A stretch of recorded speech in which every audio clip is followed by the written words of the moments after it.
फदनान भाई, इस दफा तो पूरे मोहल्ले वालों के कान फाड़ देंगे। ऐसा बाजा लिया है कि आवाज सीधी आसमान तक जाए। मैंने तो अपनी बाइक के सिलेंसर की बांसुरी भी निकाल दी है। जब मैं गली से गुजरूंगा आजादी पूरे इलाके में गूंजेगी, इलाके के लोग जाग जाएंगे।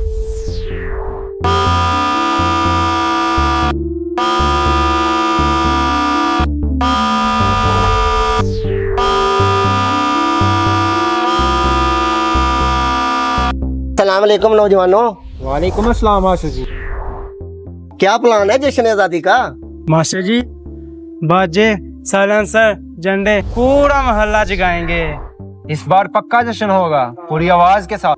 बेटा बस आवाज ही काफी है। मोहब्बत, एहसास, कुर्बानी, इनका क्या?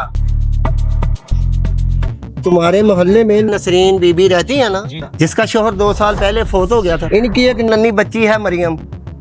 तुम लोगों को पता है मरियम को सिर्फ इसलिए स्कूल से निकाल दिया गया क्योंकि उसके पास यूनिफॉर्म खरीदने के पैसे नहीं थे। अच्छा बच्चों, ये बताओ ये बाजे कितने के खरीदे हैं? मास्टर जी 1000 के आए हैं। सोचो अगर यही 1000 रुपया तुम किसी बाजे पर ना लगाकर उस बच्ची के लिए यूनिफॉर्म खरीद लो तो क्या वो पाकिस्तान का जश्न ना होगा? अगर वो बच्ची तालीम हासिल करे तो कल को एक पढ़ा लिखा शहरी बनेगी। और यही तो वो पाकिस्तान है जिसके लिए कुर्बानियां दी गई थी।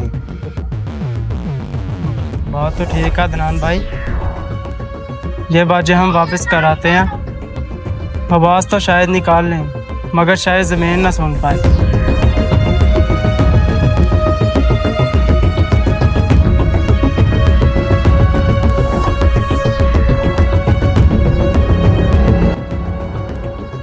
मास्टर जी, ये रख लीजिए, हमारी तरफ से मरियम को यूनिफॉर्म दिला दीजिएगा। ये हमारी आजादी के नाम।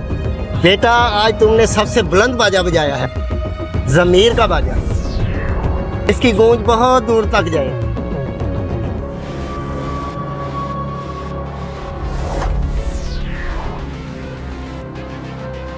याद रखो, आजादी सिर्फ बाजा बजाना और शोर मचाने का नाम नहीं है।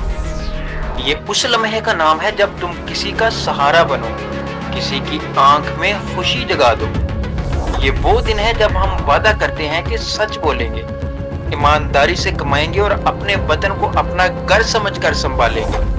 क्योंकि पाकिस्तान सिर्फ जमीन का टुकड़ा नहीं, ये हमारा मान, हमारी पहचान और हमारा मुस्तकबिल है।